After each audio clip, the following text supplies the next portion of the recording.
Alright, welcome back to Way of the Wrench, and on today's very special video I will be showing you how to change your very own rear wheel bearing hub assembly. So go grab a root beer and let's get started.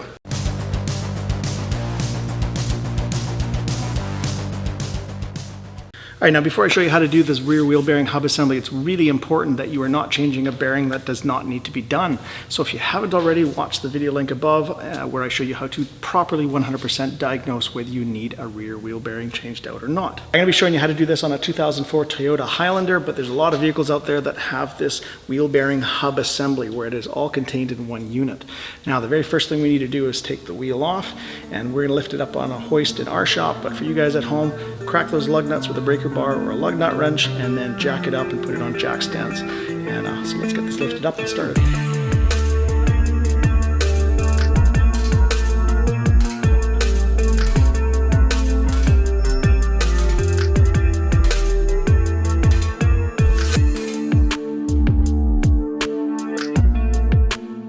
So this vehicle has a anti-theft lug nut, so you need a special socket. It's usually in the glove box or sometimes it's with the spare tire.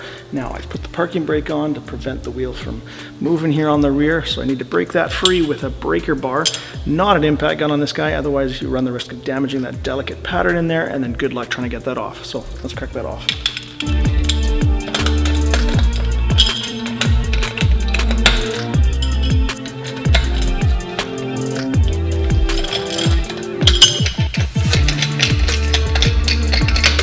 Now the rest of these we're going to rip off with one of these impact guns, but remember to go in a star pattern so that you are not warping the drum or disc underneath. Just hold the end here. Make sure you're going lefty-loosey too, not a bad idea.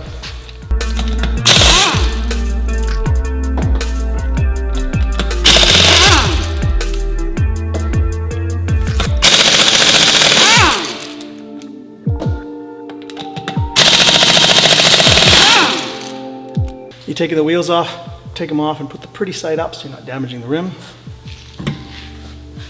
So now that we have the wheel off, the very first thing we want to do is undo the two bolts on the mounting bracket for this caliper. They're at the back here, and in this vehicle's case, they're 17 millimeters. Make sure you're going lefty-loosey from the back side. Don't get confused and start tightening it. So take this off, and you should have a coat hanger or a welding rod so that you can kind of hang up your caliper. Usually hang it up nice and high and out of the way, usually off of something like the top of your McPherson strut.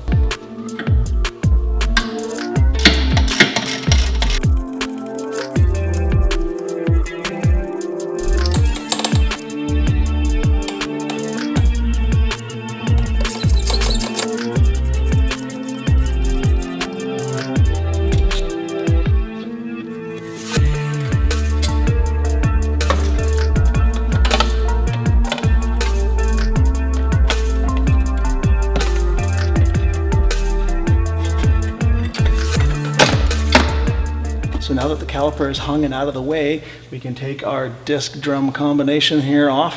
However, if you can't even get it to budge, first thing you should be thinking is, oh yeah, I've got the parking brake on, that's grabbing the inside of this, that's why it's not coming off. So shut that off, take this off. Now if you still can't get this disc off, there's a couple other things that it could be and why it's not wanting to come off. First one is there's a hole right in the center of this disc that centers and rides on this hub. It can sometimes rust really good there, so a little bit of WD-40 and hammer hits right here and here, kind of back and forth to get it to free up. Watch you don't hit any of the threads and damage those lug nut threads. And then the other thing is the parking brake, in this case, might be an internal kind of drum brake setup, and if there is a lip that the shoes have created, they won't be able to pull out. So sometimes there's a little rubber plug here, you can take them out, and with a flat screwdriver you can kind of back off the drum brake setup inside so that you can get past that.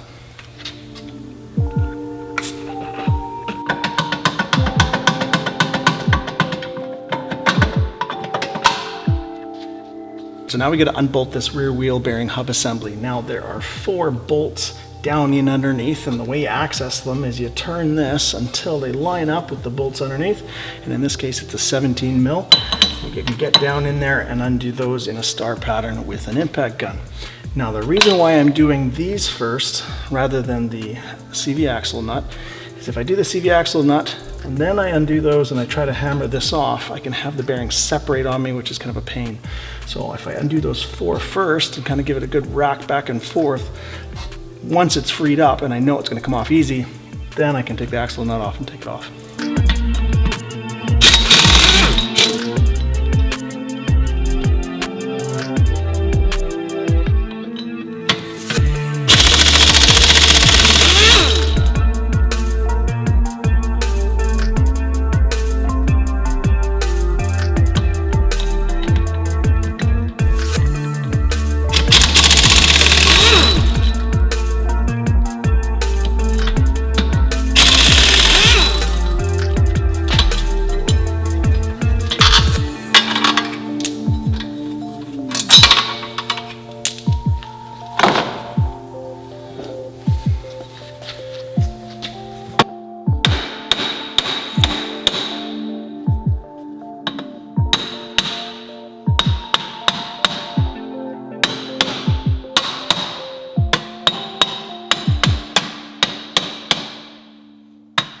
With that moving back and forth, I'm pretty confident that that hub assembly is not frozen up or rusted to the back. So now I can just undo this axle nut and continue. Now on this axle nut, you can see that there's a groove here, almost looks like a keyway.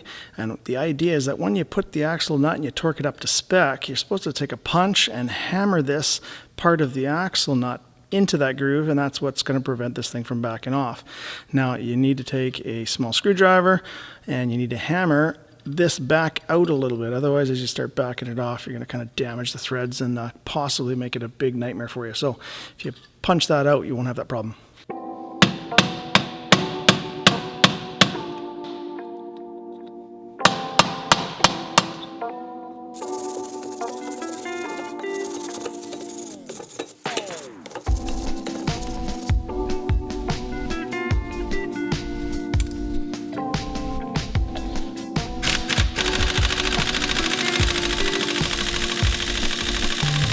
12 seconds later.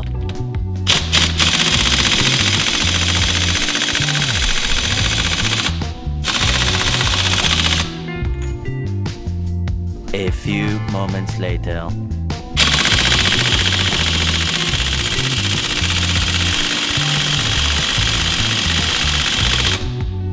One eternity later. All right, so struggling with that rusted on axle nut with this impact gun, it is not budging anywhere. Now, there are some other tricks to try to get these things undone, and one of them is grab a bigger tool. So this is a 3/4 inch drive impact gun, and this is kind of stored away for emergency situations only. And I already know that this is going to not come off with this because these things can get notoriously tight and rusted up. And you can have a 7-foot breaker bar and jump on it. It still ain't gonna crack. So I'm gonna jump right to the last resort, and I'm gonna show you how I do that, and it requires heat. Now there's 2 tricks with heat that I'm gonna show you today. The first thing is if you can get this axle nut hot enough, when metal gets hot, it expands. And so in theory, this circle of the nut on the threads will get bigger and loosen it up off that axle nut.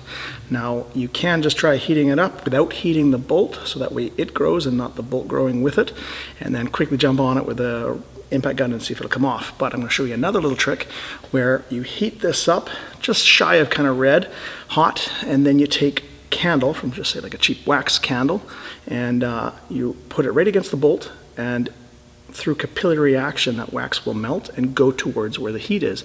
So it will go in between the shaft of the axle and the nut and hopefully get that lubricated. And then we'll try the big guy and see if that works.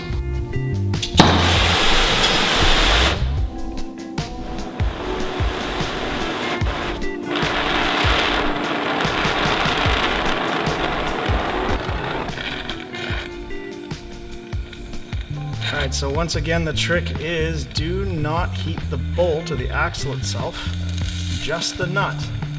That way we can cause it to grow bigger and then hopefully come off.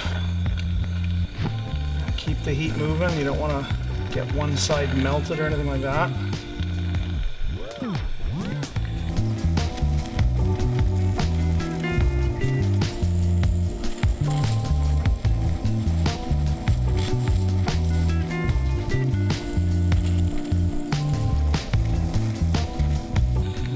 Once you get it hot enough, take some wax from a candle and put it on the end where the nut meets, and it will suck that wax right in there and hopefully lubricate it up for us so we can get this off. All right, fingers crossed. I got Big Bertha here. Oh yeah, like butter.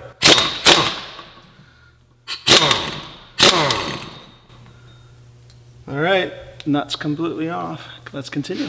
Now in this case, with the nut off, it's actually pulling right out of the splines. The axle shaft is coming off without any problems, but they can be notoriously seized up as well. If that's the case, there's usually a little hole right in the center. Get yourself a nice little air hammer. Try to drive it out that way first. If not, you can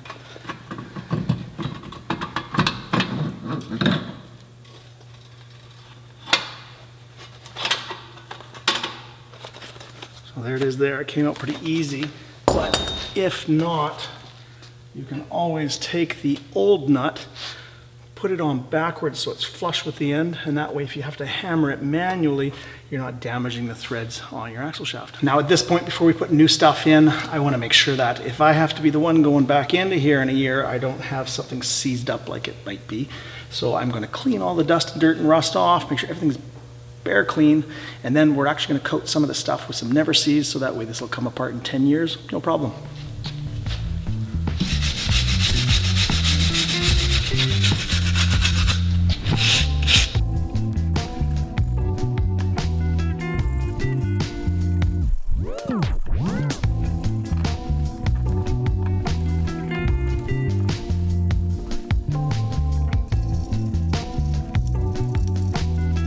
Something else to know is we've got a wheel speed sensor here that happens to be in this part of the steering knuckle.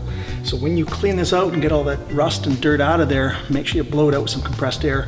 That way there's absolutely nothing interfering with that wheel speed sensor or the tone ring.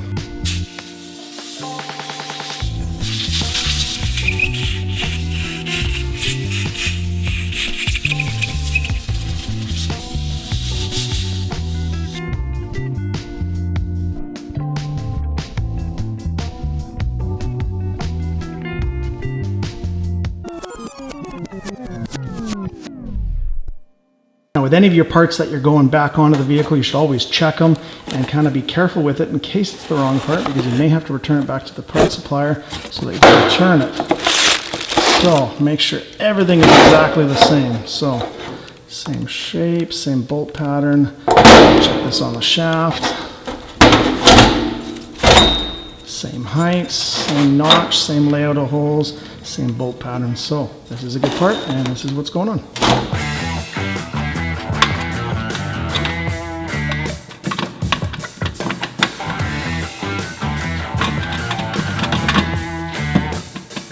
All right, new nut, don't reuse the old one.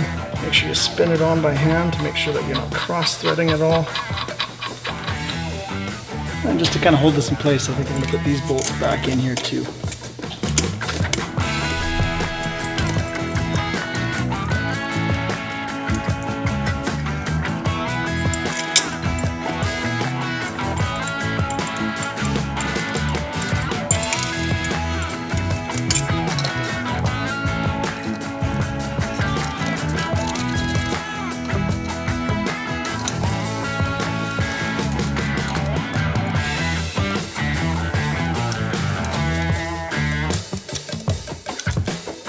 When you snug these bolts up, remember there is kind of like a hub that has to kind of sit inside of a hole, so don't just crank and tighten on one side, kind of evenly tighten them up. And you can check from the back here to make sure it's sitting flush and going in straight.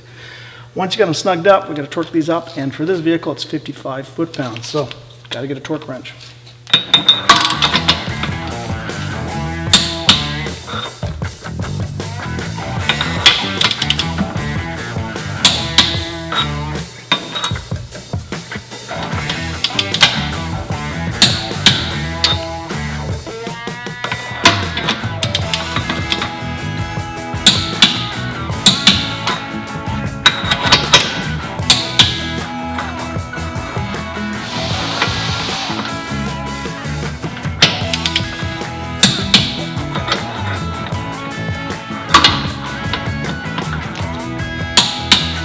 The next thing we got to do is torque up this axle nut. Now, it's supposed to be 217 foot-pounds, so if you've got a torque wrench that goes up that high, great. But for in here, we've got an impact gun, and I know it's going to get to about that.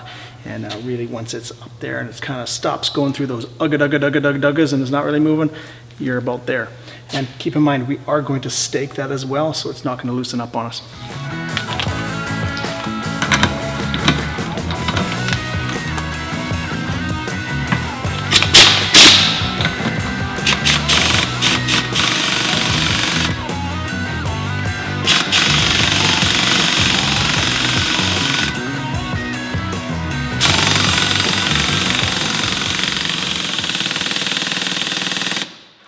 Should be about 3-4 ugga-duggas, meaning there's no movement after you get to the bottom. Now, find where that little keyway is. Get yourself a hammer and a punch, not a chisel, just a punch so you can kind of squarely hit it, not cut into it. And you just got to cave in that first little lip of that axle nut so it doesn't want to back out.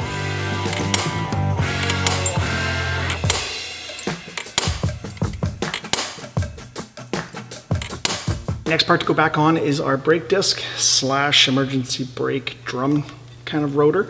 And a little trick for these is if this is not going to be replaced and you're putting new brakes on, you want to take off the glaze. Now what I mean by that is where the surface where the pads are actually stopping and grabbing the disc, they kind of get a shine to it.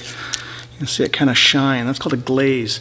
Now you can have some issues with your brakes. They'll still work, but they just won't be as good if they have that glaze. So what you do is you take some kind of like 200 grit sandpaper and you just kind of scuff it up. Now not scratching in the direction that it's already going, kind of 90 degrees to that. And you don't have to make deep scratches. You're just knocking it off, getting a little hazy looking so it's not shiny, and then you're good to put it back on. And another thing to note, these really like to get stuck and rusted right here. So on our new hub, we're going to put a little bit of Never-Seez as well.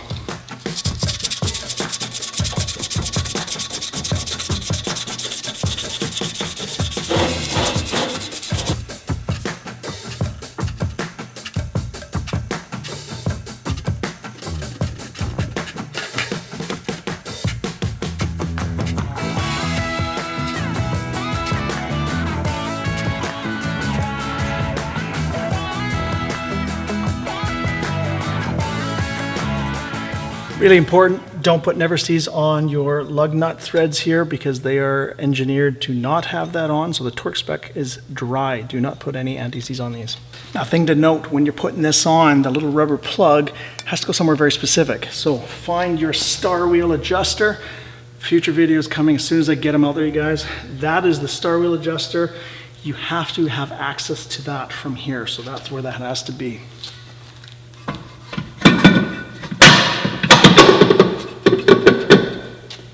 Perfect. Onto the caliper. So we'll undo the wire, fit it on, and once again, this is a good time to be changing brakes if you're doing both sides. So think about that too.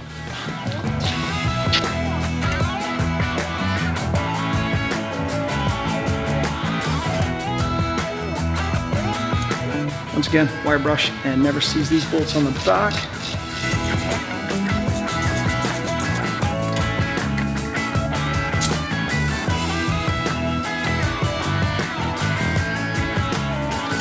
And thread them in by hand so that we're not having any cross threading, grabbing a tool and trying to strip out those threads.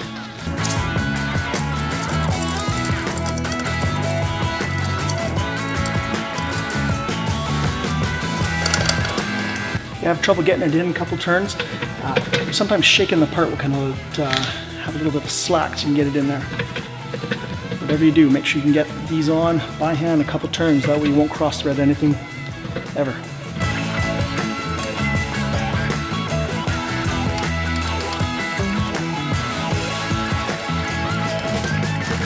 Okay, and these main caliper mounting bracket bolts, they are torqued to 58 foot-pounds in this scenario, but make sure you check for your vehicle.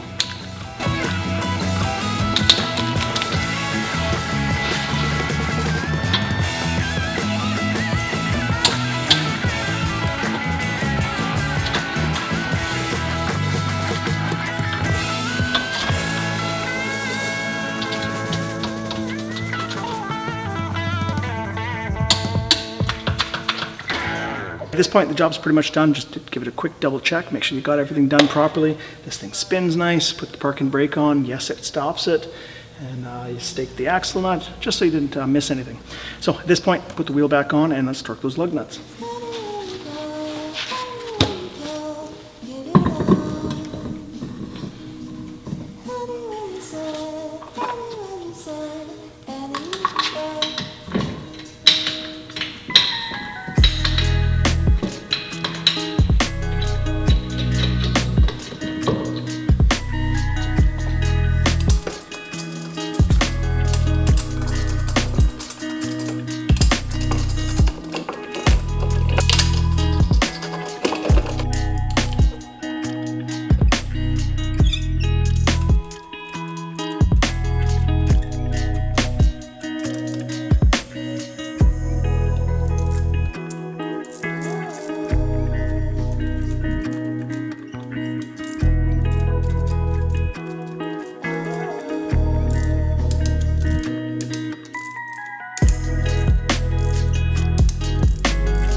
All right, with any of these lug nuts, you should be checking them in about 100K or 1 week later, especially these aluminum alloy wheels, because they have a tendency to come in loose, and if you don't check them, that wheel's coming off. And in the interest of learning, since I did make a video a couple of weeks ago on how to diagnose this exact bearing that was bad, give it a spin, listen for any kind of stuff that sounds like a grumbling sound, not the scratching of the pads. It's quiet that way. Keep it a side to side check. No play, up and down, no play. That's a good bearing and we're good to go. And the old bearing, now that we've got it out, listen to what it sounds like. So that's what was making the noise. I can even hear some loose stuff in here. So not a good bearing. Whew, there's another video from Way of the Wrench on how to change your rear wheel bearing hub assembly. And guess what? That video didn't go smooth, but guess what? We got it done. I showed you a trick with the oxyacetylene, and now you're starting to see how the oxyacetylene videos I'm throwing up for the welding series is directly tied to automotive. If you didn't have that, this job would have been an absolute nightmare. So if you have any questions or concerns, put them down in the comment section below and I will get back to you as soon as possible. And thank you very much for my subscribers. You guys are flying in, probably 10 a day now, and it's awesome. It feels really good, and it really motivates me to keep going with these videos and just make bigger and better stuff for you guys. So till next time, take it easy.